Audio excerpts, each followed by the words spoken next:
నాశనం చేసిండు దక్షిణ తెలంగాణ నాశనం చేసి ఇవాళ మంచినీళ్ళు లేక అధ్యక్ష ట్యాంకర్లతోని ఇవాళ మళ్ళా ఫ్లోరైడ్ నీళ్ళు తీసుకొచ్చే అధ్యక్ష మాది 2004లో కాంగ్రెస్ ప్రభుత్వం వచ్చినప్పుడు సాగర్కి వెళ్ళి తీసుకొచ్చి కృష్ణా వాటర్ తాగిన ఇవాళ వీళ్ళ పుణ్యమా అని వ్యవసాయం మర్చిపోండి తాగటానికి నీళ్ళు లేక ఫ్లోరైడ్ నీళ్ళు రాదు అధ్యక్ష అందుకనే క్షమాపణ చెప్పాలి ఇదే కేసీఆర్ గారు బయలుదేరే ముందు ముక్కు నేలకు రాసి నల్గొండ జిల్లాలో ఎంటర్ చేయాలని చెప్పి అదే మరొకసారి చెప్తున్నా మీరు జగన్మోహన్ రెడ్డి గారు స్టేట్మెంట్ తీసిన తర్వాత మీ తలకాయ ఎడబెట్టుకుంటారు జగన్మోహన్ రెడ్డి గారు స్టేట్మెంట్ ఇల్లే మళ్ళీ డిమాండ్ చేస్తున్నాం క్షమాపణ కాదు తల తిరిగి నల్గొండ జిల్లా ప్రజలు నల్గొండ జిల్లా పెట్టి కాలు పెట్టి అర్హత కూడా లేదని చెప్పి కేసీఆర్ గారికి మరొకసారి హెచ్చరిక చేస్తున్నాం.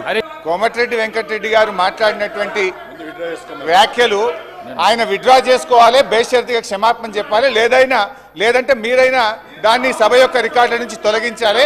అప్పటిదాకా నేను మాట్లాడాం సార్. ఇప్పుడు ఒక రాష్ట్రాన్ని సాధించిన కేసీఆర్ ను 10 ఏళ్ల ముఖ్యమంత్రి గారిని పట్టుకొని అటువంటి భాష మాట్లాడడం తగదు. మేము కూడా అనొచ్చు రాహుల్ గాంధీ గారిని అమేథీలో చెప్పుతో కొట్టారని మేము అనలేమా?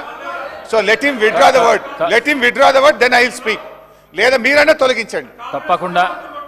తప్పకుండా రికార్డులు పరిశీలించి చెప్పుతో కొడతామనే పదాన్ని మీరు డిలీట్ చేయాల్సిందే. తప్పకుండా మీరు చెప్పాలి సార్. ఐఎమ్ డిలీటింగ్ అని చెప్పండి. మీరు అలాంటి పదాలు అసెంబ్లీలో మాట్లాడకూడదు.